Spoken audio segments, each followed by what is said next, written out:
Nah, ibu-ibu itu ngajak kita untuk salam-salaman muter kayak lebaran gitu loh.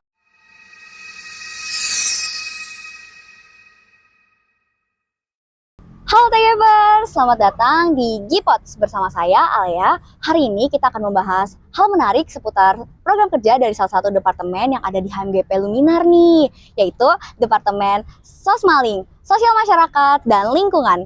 Hari ini spesial banget loh, karena kita kedatangan tamu yang telah berhasil melaksanakan program kerjanya, yaitu PO Big Boss 2025.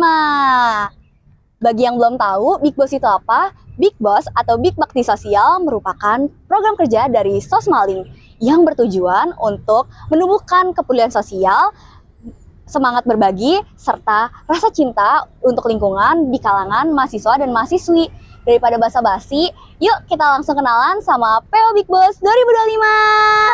Halo, Lea. Halo PO, bagaimana nih kabarnya hari ini? Alhamdulillah hari ini baik-baik aja, walaupun tadi mau berangkat kampus agak males, tapi tetap semangat lah. Nah, sebelum kita ngobrol lebih lanjut, boleh spill cerita dong bagaimana bisa jadi PO di Big Boss sama perkenalan diri nih dari kakak sebagai PO Big Boss. Oke. Halo Tagepers, kenalin aku Krisna Setiawati, biasa dipanggil Nana. Aku dari kelas penerbitan 5A. Aku alhamdulillah tahun ini diamanahin menjadi PO Big Boss 2025. Awal aku menjadi PO Big Boss tuh yang pertama karena tahun kemarin itu aku ikut Big Boss juga, Big Boss 2024. Di situ aku kayak tertarik nih, terus dari dukungan teman-teman juga untuk jadi PO. Jadi kayak ya udah aku mencoba biar dapat pengalaman baru juga. Makanya aku akhirnya memilih untuk menjadi PO Big Boss 2025. Nah, kita lanjut ke paling yang ditunggu-tunggu nih, yaitu kegiatan apa aja yang ada di Big Boss kali ini. Dan boleh ceritain nggak kegiatannya tuh ada apa aja sama sorotan yang paling spesial nih di Big Boss? Oke, di kegiatan Big Boss ini kita ada main eventnya itu ada pendidikan, terus ada hiburan, kesehatan, pengembangan, dan lingkungan. Semua sih jadi sorotan ya keempat itu. Terus kenapa kita milih 4 kegiatan ini? Karena kegiatan ini tuh kayak mencakup manfaat buat warga desa sana itu. Contohnya kayak medical check up deh ya, di bagian kesehatan. Di bagian kesehatan itu ada medical check up dan senam. Situ pasti warga sangat antusias dong, apalagi dengan medical check up gratis. Makanya kita nyari kegiatan-kegiatan tuh yang bermanfaat untuk warga desa sana. Nah, karena sudah diceritakan ya kegiatan Big Boss kali ini, boleh spill nggak nih momen yang paling berkesan, kayak momen-momen yang mengharukan, momen-momen yang kayak bikin kakak merasa kayak, wah Big Boss tahun ini worth it banget nih untuk ikut. Oke, kalau momen paling berkesan tuh pas pulang sih, pas kita mau pamit pulang, kita penutupan. Nah, aku nggak ngira kalau di penutupan itu ibu-ibu tuh pada datang. Aku bener-bener nggak ngira. Di situ ibu-ibu pada datang, kita selesai penutupan, acara penutupan udah selesai. Nah, ibu-ibu itu ngajak kita untuk salam-salaman muter kayak lebaran gitu loh. Menarik banget. Iya. Ibu ngajak salaman muter dan kita di situ nangis. Ibu juga ngucapin makasih banyak ke kita. Padahal kayak kita tuh cuma baru 4 hari, tapi dia tuh kayak memberi apa ya? Terima kasihnya tuh kayak kita udah lama di desa gitu loh. Jadi itu sih yang paling berkesan, kayak haru aja. Wah, paham banget sih, merasa kayak dirangkul banget ya di sana. Nah, kan ini udah dikasih cerita ya tentang momen harunya.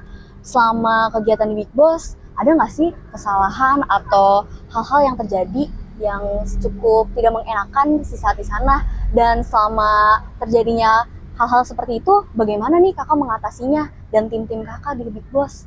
Oke, kalau untuk hal nggak mengenakan gitu, alhamdulillah nggak ada. Alhamdulillah Big Boss tahun ini berjalan dengan lancar, sesuai targetnya. Cuma memang ada satu kesalahpahaman sama warga RT sana. Cuma alhamdulillah itu udah clear. Kenapa kesalahpahaman? Karena memang kami panitia tuh tinggal di RT 05 dan berkegiatan juga kurang lebih kebanyakan di RT 05. Cuma waktu kegiatan medical check up, kami di beda RT, tapi tetap satu wilayah RW desa setempat situ. Nah di situ warga RT 05 tuh kayak, kenapa nggak di sini? Kan berkegiatannya di sini, tinggalnya di sini. Tapi kita akhirnya beri penjelasan, kita ngejelasin kenapa. Karena itu juga salah satu usulan dari aparat desa sana juga untuk di berbeda RT biar mencakup seluruh desa itu, seluruh RW itu. Makanya di situ ada kesalahpahaman, tapi setelah kami jelasin, alhamdulillah warganya ngerti. Itu artinya sudah diataskan dengan baik sekali ya. Iya. Nah, dari momen yang berkesan, lalu tindakan-tindakan setelah melakukan sebuah miskom ya, ini ada nggak sih Kak Nana membuat inovasi baru selama di Big Boss, dan inovasinya apakah sudah berjalan sesuai harapan Kak Nana nih? Oke. Kalau inovasi baru tahun ini tuh, biasa kan kami pengajaran tuh kayak umum kan, cuma kayak misalkan sex education, mental health, gitu-gitu. Nah, di tahun ini kami membawakan jurusan TGP nih. Kita apa yang kita pelajari di jurusan TGP, kita ajarin juga ke salah satu SMP di sana. Jadi kayak contohnya prodi penerbitan lah ya, karena kan aku dari penerbitan juga. Jadi di prodi penerbitan kami membawakan kayak mengajarkan tentang bagaimana memvideo dengan baik, cara menjadi content creator seperti itu. Alhamdulillah berjalan dengan lancar juga, anak-anak SMP juga excited. Wah, seneng banget sih ngedengernya. Nah, nih kita membahas tentang kakak sebagai PO ya. Semisalnya kakak kembali lagi untuk menjadi PO Big Boss lagi, itu apa yang akan kakak lakukan? Misalnya apakah kesalahan-kesalahan sebelumnya akan kakak atasi lagi, atau enggak, intinya kalau diulang lagi kakak kalau jadi PO bakal melakukan apa nih? Oke, yang pertama paling nambah konten-konten yang lebih menarik, yang lebih bermanfaat lagi. Terus lebih jaga semangat tim juga, lebih bonding juga sama teman-teman panitia yang lain. Jangan sampai miskomunikasi, apalagi Big Boss kan kurang lebih 50 orang ya, banyak orang nih, banyak kepala, jadi kan pasti ada miskom-miskomnya lah. Nah, kalau aku nanti misalkan jadi PO lagi, itu semoga bisa menjadi bahan evaluasi lagi, biar kita tuh lebih bonding sama panitia, biar nggak adanya miskom sama panitia yang lain. Baik, sebelum kita tutup, apakah ada kesan dan pesan dari Kak Nana untuk mahasiswa-mahasiswa yang lain untuk pengen ikut berkontribusi kepada Departemen Sosmaling? Oke, untuk kalian yang suka bersosialisasi sama masyarakat, suka lingkungan, terus suka dengan pelajaran hal yang nggak ada di kampus tapi ada di Sosmaling, kayak misalkan kayak Big Boss Day itu kan di luar kampus kan ya. Terus kegiatan-kegiatan Sosmaling tuh kebanyakan kayak di luar kampus, itu kalian wajib banget ikut Sosmaling karena kegiatannya tuh bukan bermanfaat bagi orang lain juga, tapi bermanfaat bagi kita juga. Kita nambah pengalaman baru, keluarga baru, teman baru. Itu sih, wajib banget kalian ikut Sosmaling.